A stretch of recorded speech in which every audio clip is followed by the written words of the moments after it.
Tem uma coisa que você faz todos os dias, provavelmente agora mesmo, que está corroendo sua força mental por dentro.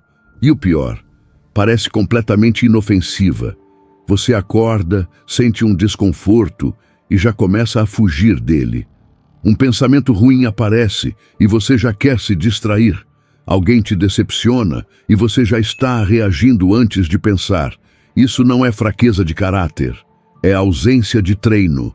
E hoje você vai entender a diferença entre uma mente que reage e uma mente que governa. Porque os estoicos descobriram algo que a maioria das pessoas vai levar a vida inteira sem perceber. A sua maior batalha nunca foi lá fora. Foi sempre aqui dentro. Fica até o final. O sétimo sinal é o que separa quem apenas sobrevive de quem realmente domina a própria existência. A primeira coisa que muda em quem está se tornando emocionalmente inabalável é que você para de se explicar para todo mundo. Sabe aquela necessidade de justificar suas escolhas, de convencer as pessoas de que você está certo, de buscar aprovação antes de agir? Isso é dependência emocional disfarçada de sociabilidade. Marco Aurélio era imperador de Roma, comandava legiões, tomava decisões que moviam o mundo.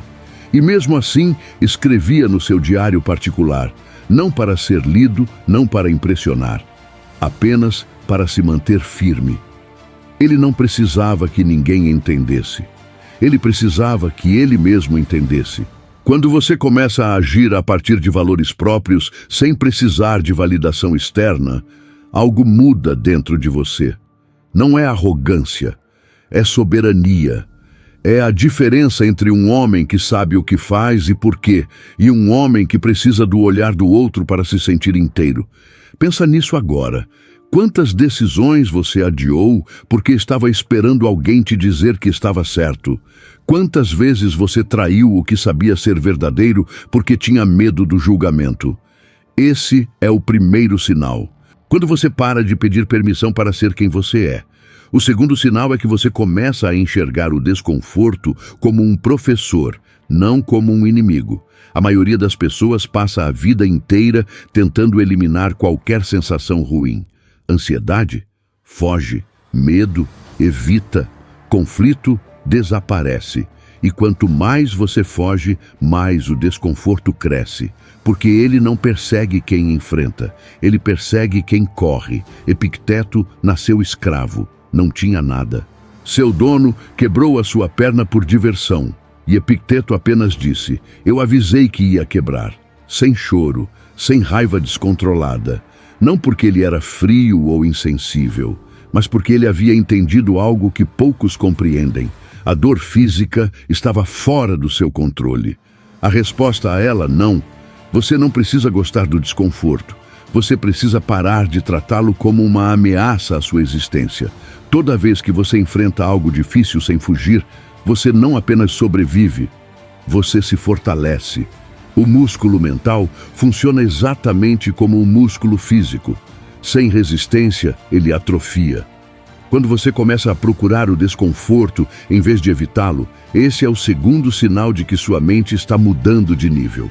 Agora presta atenção no terceiro, porque esse é onde a maioria das pessoas falha de forma silenciosa. Você para de deixar que o humor das outras pessoas defina o seu. Isso parece simples. Não é. Você já chegou bem num dia e 5 minutos depois de falar com alguém que estava mal, você também estava mal? Você já se sentiu ótimo até ler um comentário, uma mensagem, uma crítica e aquilo desmoronou tudo? Isso é contágio emocional.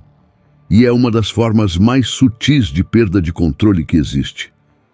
Os estoicos chamavam isso de deixar o externo invadir o interno. Sêneca escreveu, retire-se para dentro de si mesmo tanto quanto puder. Não como isolamento, como proteção do que você construiu mentalmente. Quando alguém explode ao seu redor, você não precisa explodir junto. Quando alguém entra em pânico, você não tem obrigação de entrar em pânico também. Você pode sentir a pressão do ambiente sem ser governado por ela. E esse equilíbrio, esse espaço entre o estímulo e a resposta, é onde mora a sua liberdade. Quando você começa a manter o próprio estado emocional independente do que acontece ao redor, você está desenvolvendo algo raro, algo que o mundo vai testar todos os dias. O quarto sinal é que você começa a usar o silêncio como ferramenta, não como fraqueza. Em um mundo que confunde volume com poder, quem sabe calar tem uma vantagem imensa. Quantas guerras pessoais foram começadas por palavras ditas no calor do momento? Quantos relacionamentos foram destruídos por respostas impulsivas que nunca precisavam ter sido ditas? Os estoicos tinham um conceito que chamavam de prosoche, atenção plena a si mesmo. Não meditação New Age. Vigilância constante sobre o próprio pensamento e a própria fala. Marco Aurélio escreveu para si mesmo: fala apenas o necessário, e mesmo assim, poucas palavras. Porque ele sabia que toda palavra desnecessária é uma perda de energia, uma abertura para o conflito, uma janela pela qual o caos entra. Quando você aprende a pausar antes de responder, quando você consegue sentar no desconforto de não se defender imediatamente, quando você para de usar palavras para preencher o vazio emocional, você se torna algo que a maioria das pessoas nunca é: previsível para si mesmo e imprevisível para quem quer te manipular. Comente aqui embaixo: você já perdeu algo importante por falar antes de pensar? Essa resposta que vai aparecer aí vai dizer muito sobre onde você está agora. O quinto sinal vai contra tudo que o mundo moderno te ensinou. Você para de precisar que as coisas sejam diferentes do que são. Isso não é conformismo. Não confunda. É uma das distinções mais importantes do estoicismo, e a maioria das pessoas erra feio aqui. Existe uma diferença enorme entre aceitar a realidade e desistir de transformá-la. Os estoicos agiam constantemente, com disciplina brutal, mas eles agiam a partir de clareza, não de resistência. Porque resistir ao que já aconteceu é gastar energia em batalha impossível. O passado é imutável. O presente é o único campo onde sua força faz diferença. Quando você para de gastar horas ruminando sobre o que deveria ter acontecido, sobre como as pessoas deveriam ser diferentes, sobre como o mundo deveria ser mais justo, você libera uma quantidade absurda de energia mental. Energia que pode ser direcionada para o que você realmente pode mover. Sêneca disse: sofre mais na imaginação do que na realidade. E é verdade, a maioria do sofrimento humano não vem do que aconteceu, vem da resistência ao que aconteceu. Quando você começa a separar o que está dentro do seu controle do que está fora e age apenas sobre o primeiro, você deixa de ser uma folha no vento e se torna a raiz. Agora chegamos ao sexto sinal, e esse aqui vai incomodar. Você começa a encarar a crítica sem precisar se defender ou se destruir. Essa é a prova de fogo da maturidade emocional. Porque a crítica ativa dois tipos de reação primitiva. Ou você ataca quem criticou, ou você desmorona internamente. Ambas são formas de fraqueza. A resposta estoica é diferente. Você ouve, você analisa. Se a crítica tem fundamento, você a usa para crescer.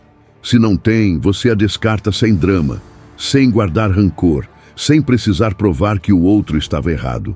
Marco Aurélio governou um império e ainda assim escrevia que devia agradecer àqueles que o corrigiam, não por humildade performática, por inteligência estratégica, porque quem não consegue ouvir crítica fica preso nos próprios pontos cegos, e pontos cegos custam caro.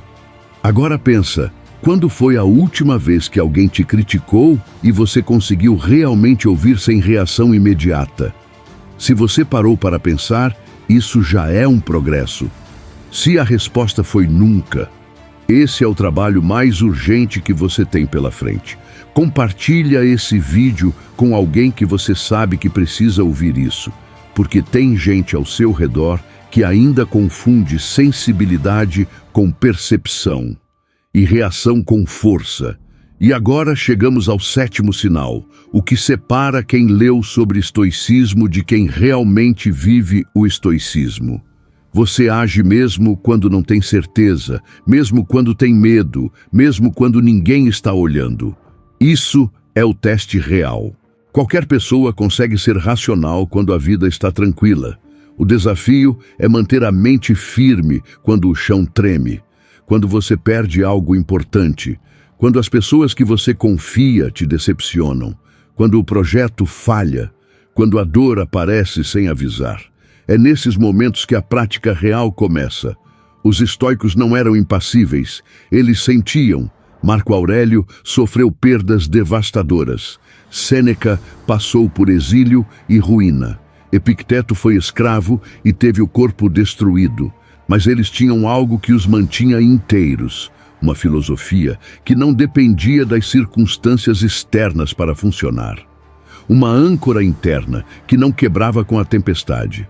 Quando você chega no ponto em que age com clareza, mesmo no caos, quando você consegue tomar decisões difíceis sem deixar o medo paralisá-lo, quando você cumpre seus compromissos consigo mesmo, mesmo sem testemunha, você não está apenas praticando estoicismo. Você está se tornando o tipo de pessoa que os estoicos passaram a vida tentando construir. Mas aqui está o que ninguém te conta. O caminho não é linear. Você vai ter dias em que vai reagir antes de pensar. Dias em que vai buscar aprovação sem perceber. Dias em que a crítica vai te derrubar mais do que deveria. E tudo bem. O erro não é a prova de que você falhou. O erro é o material com que você constrói. A pergunta não é: você vai escorregar? Você vai. A pergunta é: você vai se levantar com mais clareza do que caiu? Isso é o treino, não é uma conquista que acontece uma vez. É uma prática que acontece todos os dias, em todas as escolhas, em todos os momentos em que o impulso diz uma coisa e a sua mente treinada diz outra. Agora você precisa ser honesto consigo mesmo.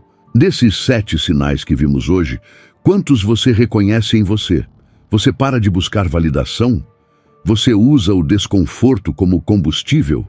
Você mantém seu estado emocional independente do humor alheio? Você usa o silêncio como poder? Você age a partir da aceitação da realidade? Você ouve crítica sem se defender ou se destruir? Você age mesmo com medo, mesmo sozinho, mesmo sem garantias?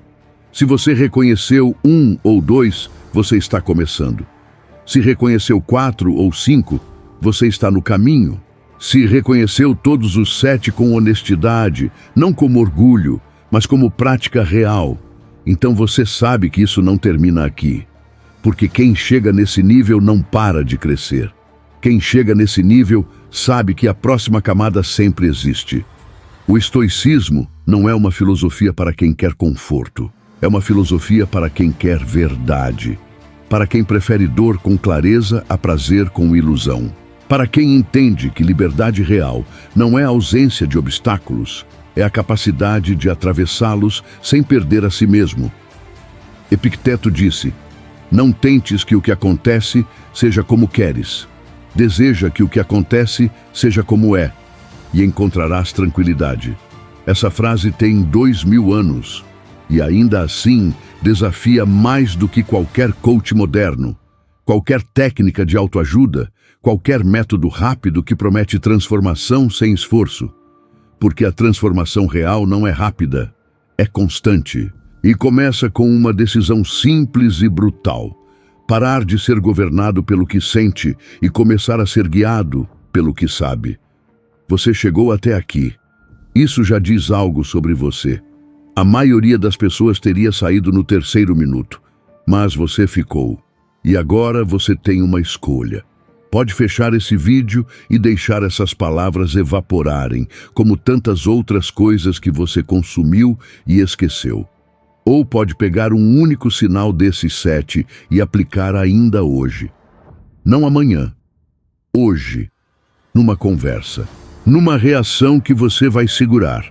Num silêncio que você vai escolher em vez de uma palavra impulsiva. numa crítica que você vai ouvir em vez de rebater. É aí que o estoicismo sai do vídeo e entra na vida. E é aí que você começa, de verdade, a se tornar emocionalmente inabalável. Se esse conteúdo fez sentido para você, deixa o like agora. Não pelo algoritmo, pelo compromisso com você mesmo. É um gesto simples que diz: eu estou levando isso a sério. E se tem alguém na sua vida que ainda vive sendo governado pelas emoções, compartilha esse vídeo. Porque às vezes a palavra certa na hora certa muda uma trajetória inteira. Nos vemos no próximo.